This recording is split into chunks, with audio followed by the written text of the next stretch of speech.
ఒకప్పుడు యూనివర్సిటీలు విద్యార్థుల సందడితో మారుమోగేవి. పీజీ సీట్ల కోసం క్యూలు కడుతూ మాకు సీటు దొరకాలి అని ఆశపడిన రోజులు, డబుల్ పీజీ, ట్రిపుల్ పీజీ అని విన్న రోజులు కూడా ఉన్నాయి. మరి ఇప్పుడు అదే యూనివర్సిటీలు ఖాళీ తరగతి గదుల్లో మౌనాన్ని ఆస్వాదిస్తున్నాయి. ఒకసారి ఏపీలో చూస్తే పీజీల కోర్సుల ప్రవేశాలు రోజురోజుకి తగ్గిపోతున్నాయి. కారణం మాత్రం స్పష్టం. డిగ్రీ చాలు, ఉద్యోగం వస్తుంటే ఇంకో 2 ఏళ్లు ఎందుకు వేస్ట్?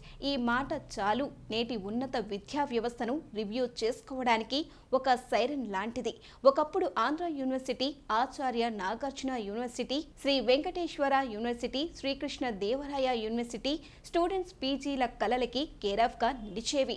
సీట్ కోసం పోటీ, కాంపిటేటివ్ స్పిరిట్, స్టూడెంట్స్ లో ఉన్న రీసెర్చ్ ఆసక్తి ఇవన్నీ ఇప్పుడు చరిత్ర పుటాల్లో చేరిపోతున్నాయి. ఇప్పుడు కన్వీనర్ కోటాలో ఫీజు, సీట్ల భర్తీ కావడం కూడా కష్టమవుతోంది.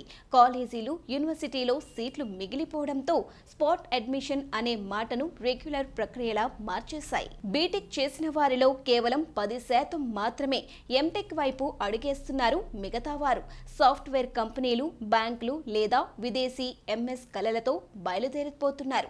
ఎందుకంటే ఎంటెక్ చేసిన జీతం అదనంగా రావడం లేదు. కాలేజీల్లో లెక్చరర్గా చేసిన జీతం ప్రోత్సాహకరంగా లేదు.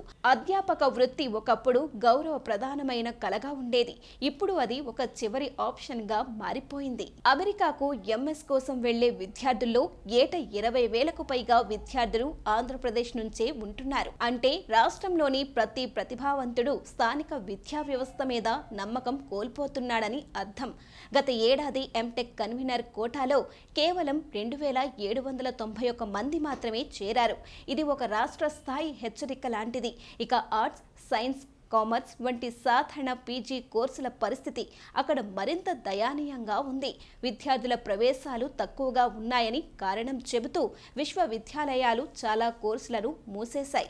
ఎంబీఏ, ఎంసీఏ సీట్లు కూడా ఖాళీగా మిగిలిపోతున్నాయి. గత ఏడాది లెక్కలు చూస్తే మొత్తం 39,000 సీట్లలో కేవలం 14,692 మంది మాత్రమే చేరారు. అంటే 40% కూడా పూర్తి కావడం లేదు. గత 4 ఏళ్లలో ఒక్కసారి కూడా ఈ సంఖ్య దాటలేదు. ఇది ఒక సంఖ్య కాదు, ఇది రాష్ట్ర భవిష్యత్తు పరిశోధనా శక్తి క్షీణిస్తున్న సంకేతం. పీజీ కోర్సులు ఎందుకు ఆకర్షణీయంగా లేవు? పీజీ కోర్సులకు ఉపాధి అవకాశాలు అనుసంధానం లేదు. కోర్స్ సిలబస్ దశాబ్దాల నాటి చట్రంలోనే ఉంది. కొత్త పరిశ్రమల అవసరాలకు అనుగుణంగా మార్పులు జరగడం లేదు. పీజీ పూర్తి చేసిన తరువాత కూడా ఉద్యోగం హామీ లేదు. ఈ పరిస్థితుల్లో విద్యార్థులు డైరెక్ట్ గా మార్కెట్ కి వెళ్లిపోవడం సహజం కాదా? కానీ ఈ తాత్కాలిక ప్రయోజనాల కోసం మనం భవిష్యత్తును తాకట్టు పెడుతున్నామేమో. MTech, MS, MA, MC, MPhil, PhD అవన్నీ కేవలం డిగ్రీలు కాదు. ఇవి జ్ఞాన సంపదను సృష్టించే అడ్డాలు.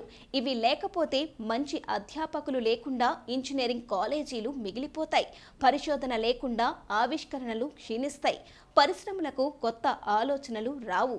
ఇప్పుడే చాలా ఇంజనీరింగ్ కాలేజీలు అధ్యాపకుల కొరతతో ఆన్లైన్ తరగతులు నిర్వహిస్తున్నాయి. ఇది ఒక్కటే కాదు, రేపు మనం రీసెర్చ్ ఫ్యాకల్టీ కోసం కూడా విదేశాలపై ఆధారపడే రోజులు రావచ్చు. అయితే పరిష్కారం ఏంటి? పీజీ సిలబస్ ను ఇండస్ట్రీ లింక్డ్ గా, మోడల్ గా మార్చాలి. ప్రతి విశ్వవిద్యాలయంలో ఇన్నోవేషన్ హబ్లు, రీసెర్చ్ ఇన్క్యుబేటర్లు ఏర్పాటు చేయాలి. ఫీజు రియంబర్స్మెంట్ పథకాన్ని తిరిగి ప్రారంభించాలి. కానీ ఇది సామాన్య సబ్సిడీ కాదు, ఇన్నోవేషన్ ఇన్వెస్ట్మెంట్గా చూడాలి.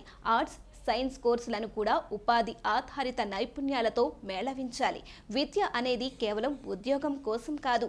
విద్య అనేది సమాజం నిలబెట్టే శక్తి. ఫీజు కోర్సులు కేవలం క్లాస్ రూములతోనే కాదు, ఒక దేశం యొక్క భవిష్యత్తు ఆలోచనలను తీర్చిదిద్దే బలమైన పునాది.